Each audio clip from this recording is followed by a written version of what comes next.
Hi, I'm Rebekah Reysen. Good to see you. And I'm here with our co-host, Jeremy Roberts. And today we have a very special guest, Dr. Brent Marsh.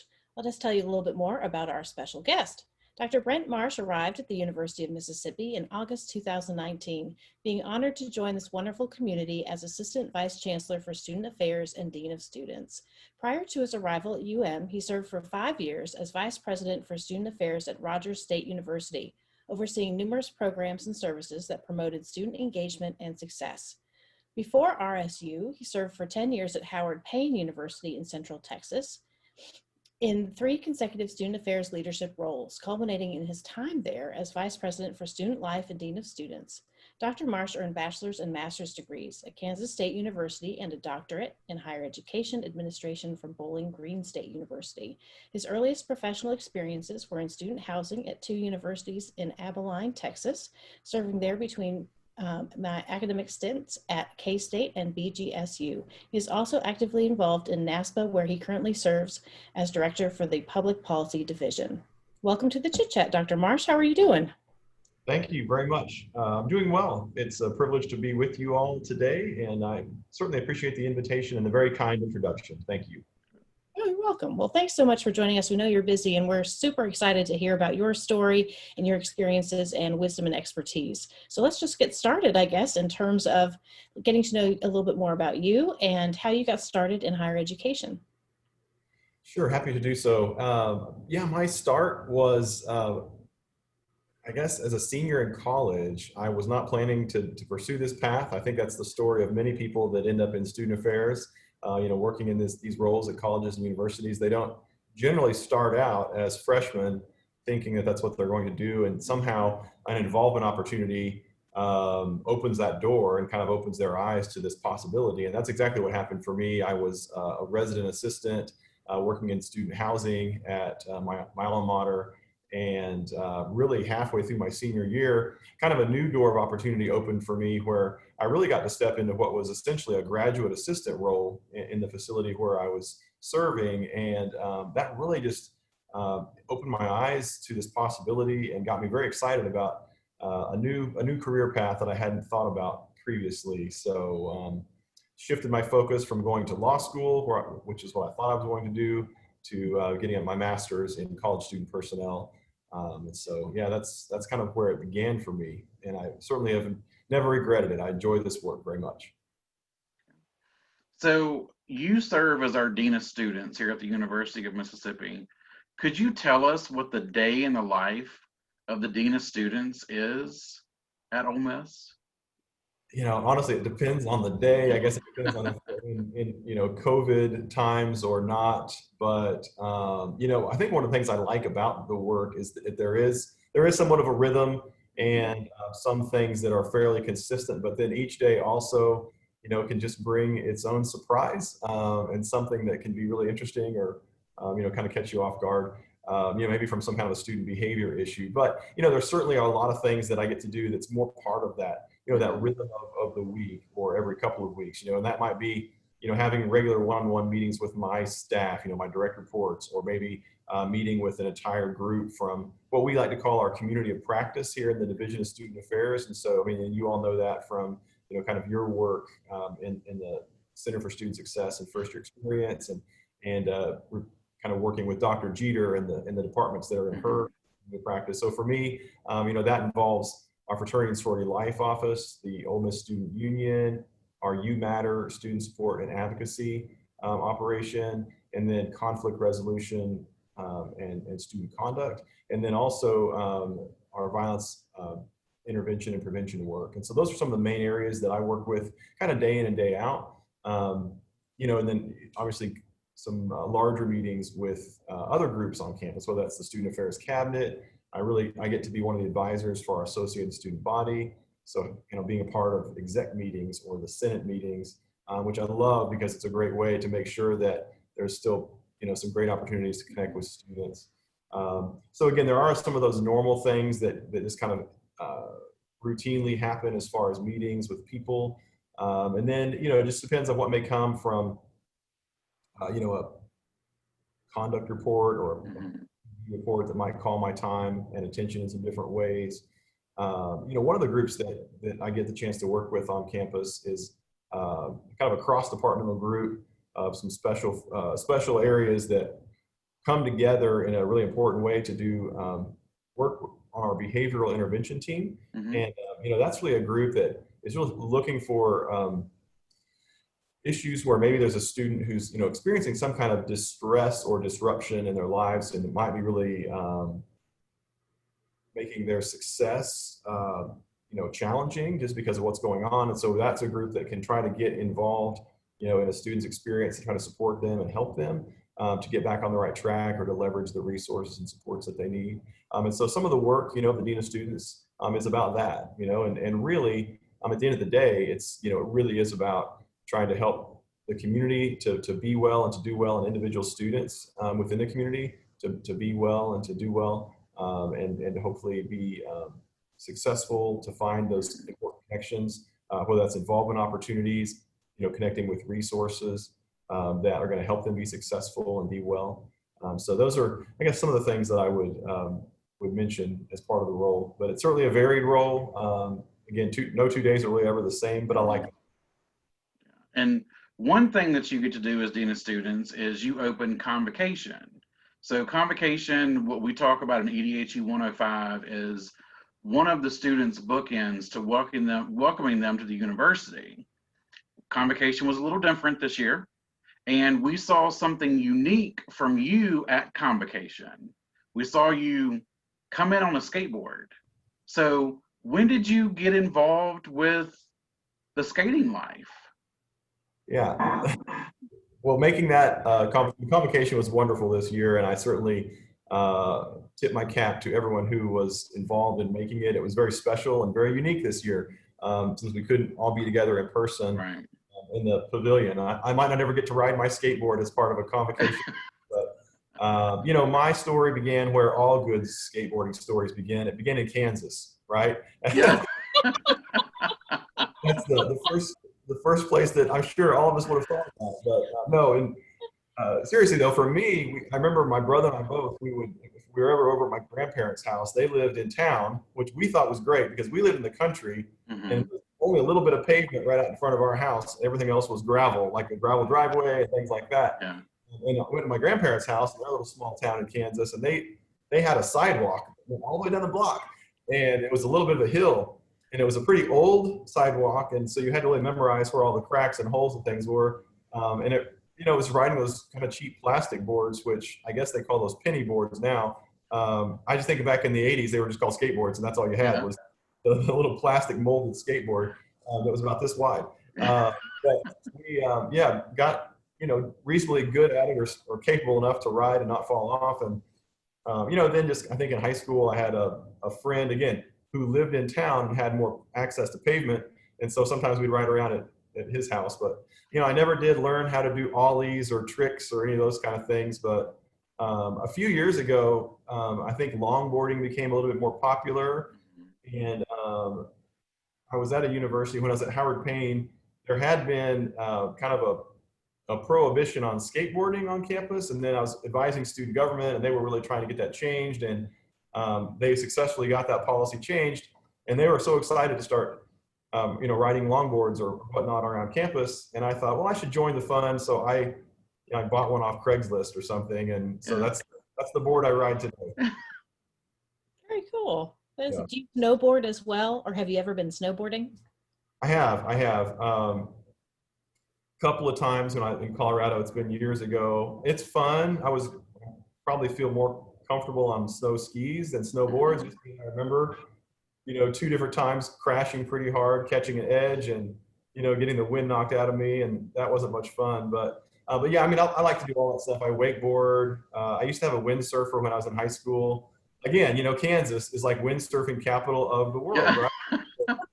First place you think of. But I would take my windsurfer out to like a little, county fishing lake and ride across it back and forth on a good day where there was a good breeze. So anyway.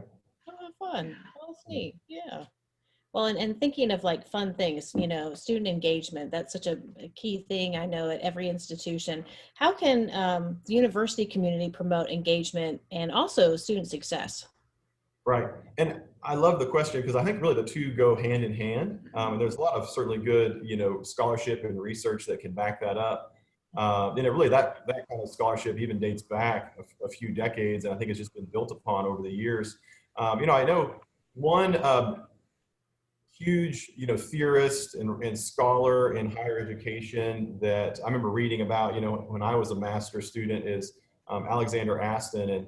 And Aston, among his many writings, said that regarding student involvement, he talks about that student involvement refers to the amount of physical and psychological energy that a student devotes to the academic experience. And so they went on to say that, a highly involved student is one who, for example, devotes considerable energy to studying, spending a lot of their time on campus, participating actively in student organizations, and interacting frequently with faculty members and with other students. And so that's just one example of many, right, that we could talk about. But it's really that idea that, the more a student gets kind of connected and involved and finds their place on campus, the more likely they're going to be successful. Now, there could, of course, be a point of diminishing returns because we know a student can get over-involved and then, they really won't do anything well. They will be overextended in their clubs and organizations. They won't have enough time left in the day to give what they need to maybe a job they might have or, their studies. So, it's important to strike that healthy balance. But, if a student, I used to sort of show this on a diagram a lot for students in orientations and things that, if a student doesn't get involved in anything and they don't have any kind of job or anything else going on, they're going to probably just waste a lot of time on video games or TV or social media or whatever that is and probably not do very well. You think about a sort of a graph or a curve that goes up and over, you can go to the extreme I just mentioned on the other side where you're way too involved and you won't do well. But somewhere up at the top of that kind of bell curve is like the sweet spot where you have just enough involvement, just enough obligations going on that it forces you to become a better manager of your time. You begin to prioritize things a little bit better. Like, okay, now I've got this time to study today to be prepared for, this quiz or exam tomorrow. I've got to make sure I write this paper this weekend because that's when I have time to do it. And so, really just begins to help a student take ownership, quite frankly, of their schedule, of their time, of their obligations. I think it's also important that, as that Aston reference I made, that they're making those connections with faculty members, with staff members on campus who can, encourage them, help, maybe just be aware if they're having a tough time and connect them to appropriate, resources. Maybe the people that are going to end up serving potentially as mentors or references later when they want to pursue graduate studies or, maybe that first full-time job after graduation.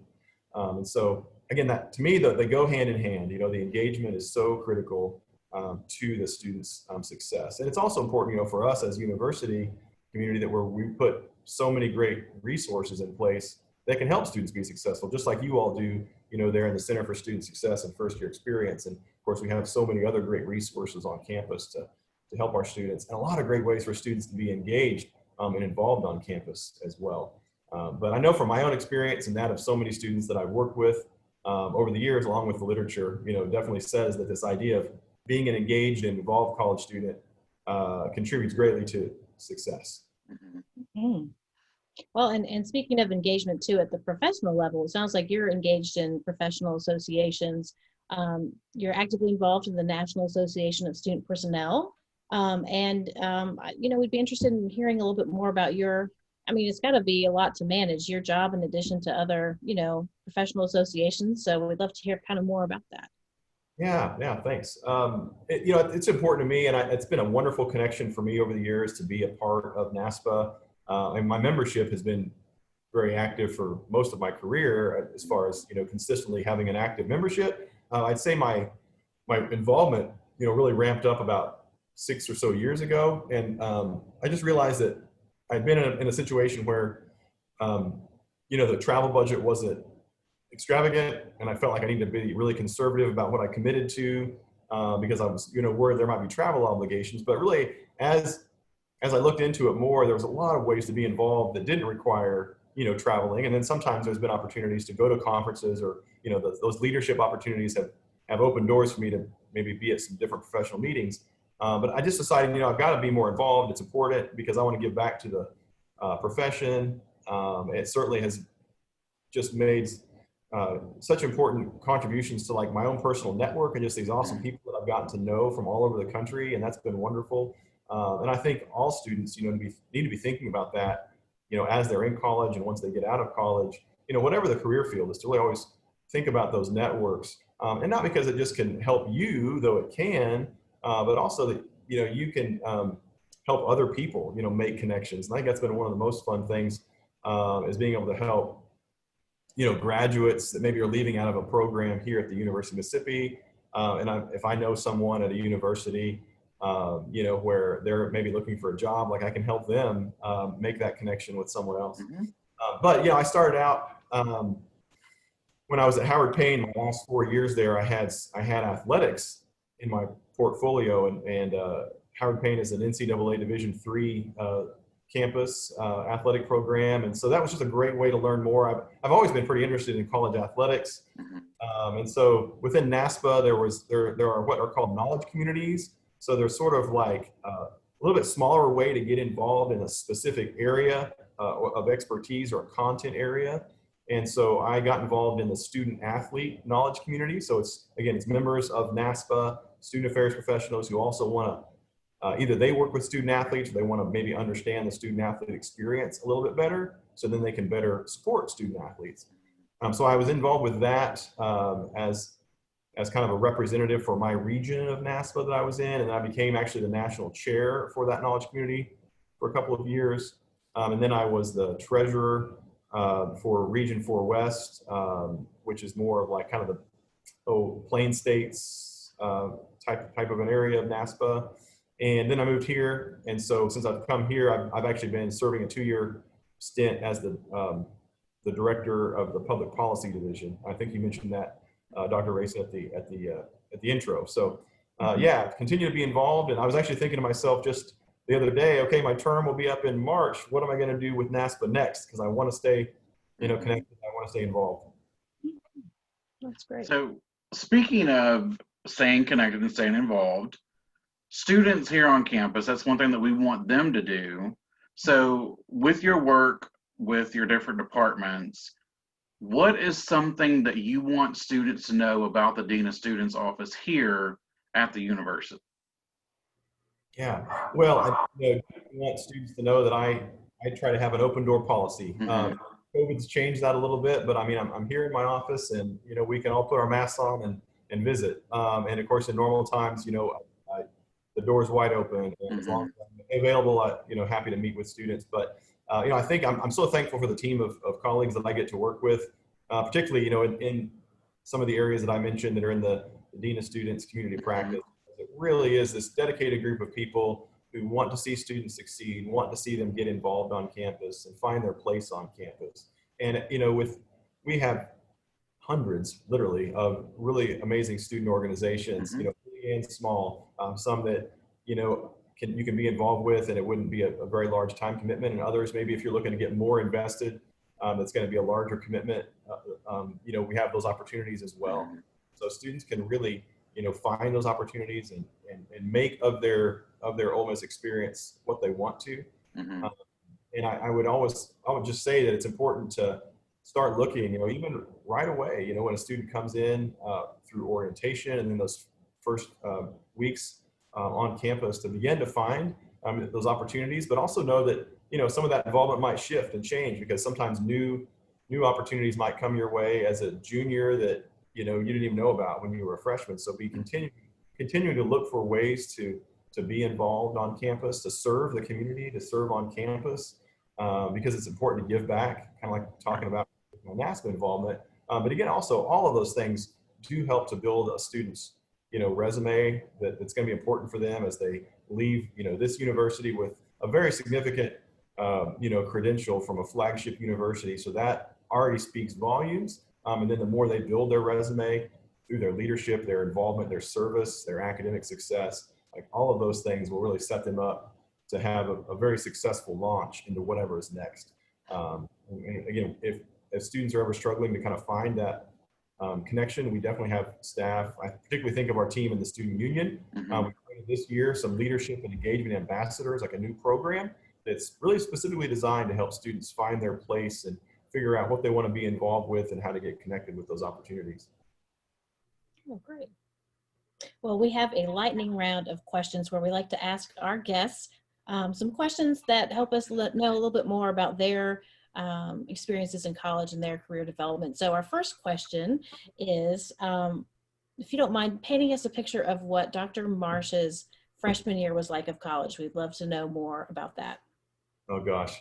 I think I was a pretty good kid, right? I think I did all right. I was focused on my grades, you know, although I will say my freshman year was probably the biggest struggle, just getting adapted to college level work. So it was a good GPA, but it got better, you know, in subsequent years. But for me, in high school, I was in marching band. That was like a big involvement experience for me in high school, was being in band.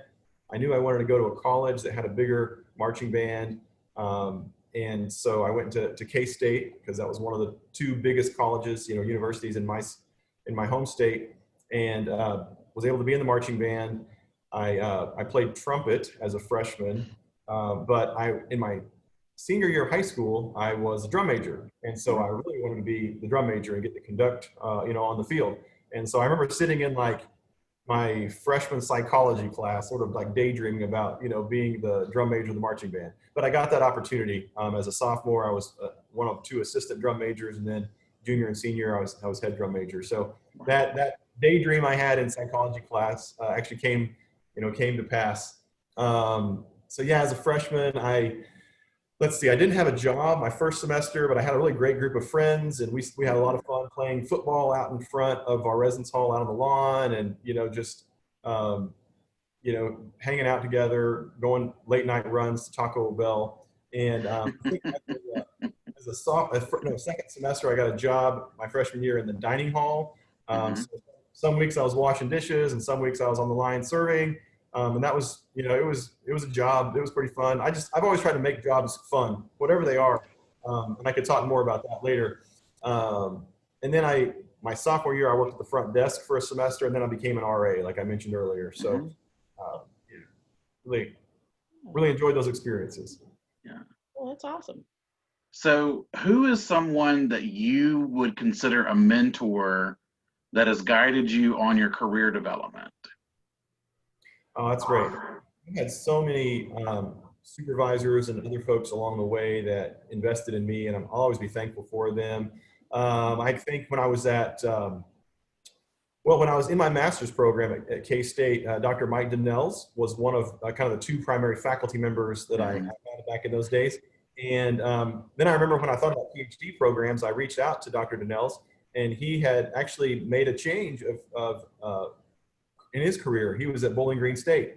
And I never imagined being in Texas at the time that I would apply somewhere that far away, but you know, I respected him a great deal, and I applied, you know, there to Bowling Green State and had the chance to join that program. And so I'd say he was somebody that invested in me in those early days, especially academically, and I'll always be really thankful for that. His spouse, Dr. Camille Consalvo, was actually my supervisor when I was a graduate assistant at Bowling Green. And, you know, she really was a great supporter, and we've stayed connected over the years and still drop notes on Facebook from time to time and just check in.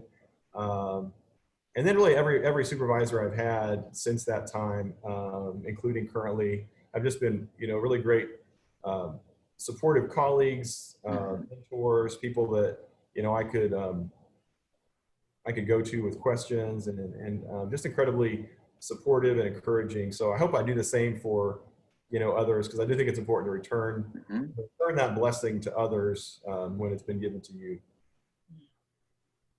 Well, that's great. Well, any closing advice, anything you'd want our viewers and listeners to know?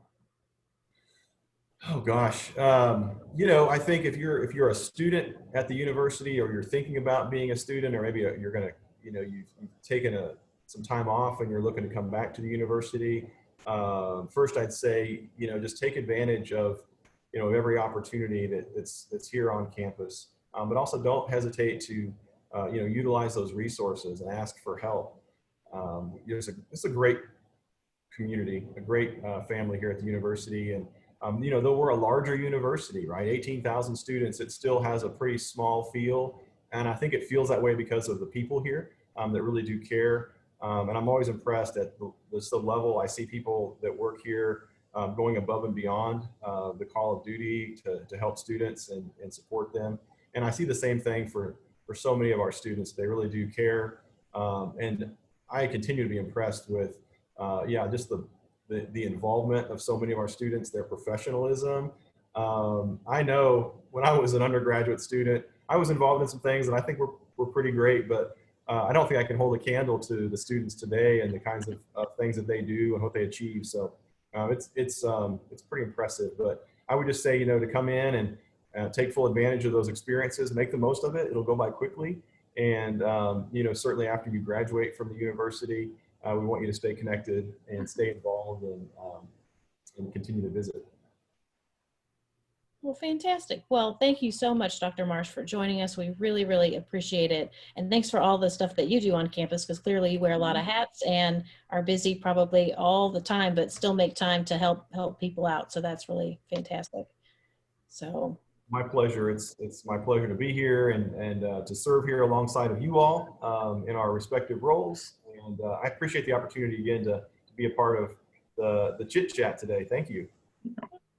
Well, thank you so much. And I'm Rebekah Reysen with Jeremy Roberts, and thanks for joining us today. Feel free to check us out on, of course, YouTube and our social media platforms. Stay well, and we'll see you again soon. Thanks. Bye. Bye.